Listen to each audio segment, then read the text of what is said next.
So here's Tryon Palace, the original North Carolina governor's mansion. And I just Skyped you all and we got to do a live chat. Let me see if I can get in here. You see me?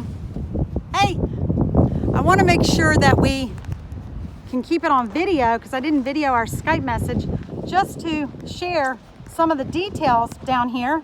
I've made a special trip here while I'm at my convention for beekeeping. Took a little break and slid over here to take some video of Tryon Palace for you all, because I know that when we go to Raleigh at the end of the month, we'll see the real governor's mansion, the one that is current and has been ever since this one technically burned to the ground.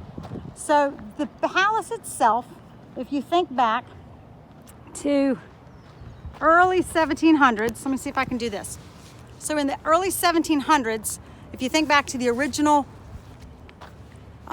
establishment of our colony and the 13 colonies and how we became a nation, think back to the Revolutionary War, which declared America's independence from Great Britain. And it took place from April 19th, 1775 to September 3rd, 1783.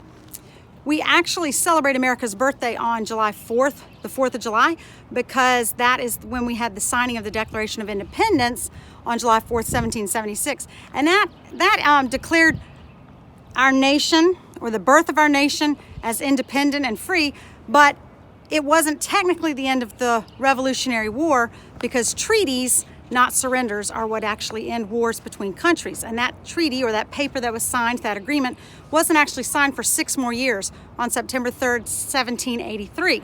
So treaties are what actually end the war. But before that, if you think back to before the signing of the Treaty of Paris, which again was signed in Paris by King George III and U.S. representatives like John Adams and Ben Franklin, along with some other countries that were witnesses like France and Spain, because they were some of the countries that supported the American cause.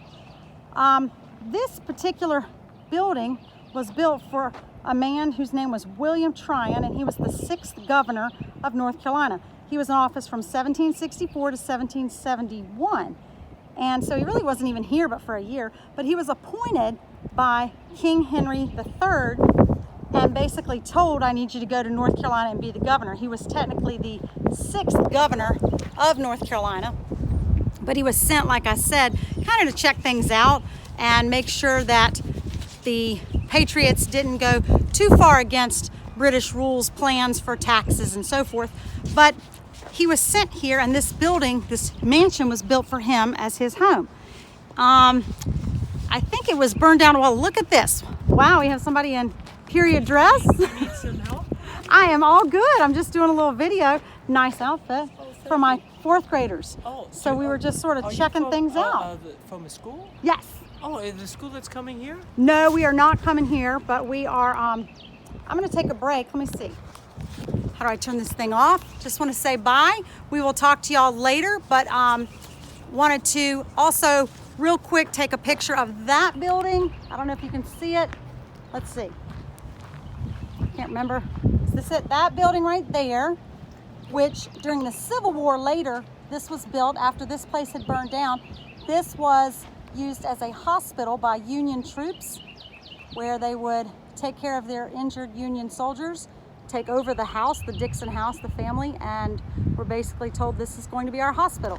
And over here, that house was used as a Confederate prison, and the Jones house, that is, was said to have been owned by the Jones family, and Miss Jones, they claim, was a Confederate spy. Anyway, I'm going to go and hope that this works. Talk to y'all later. Bye.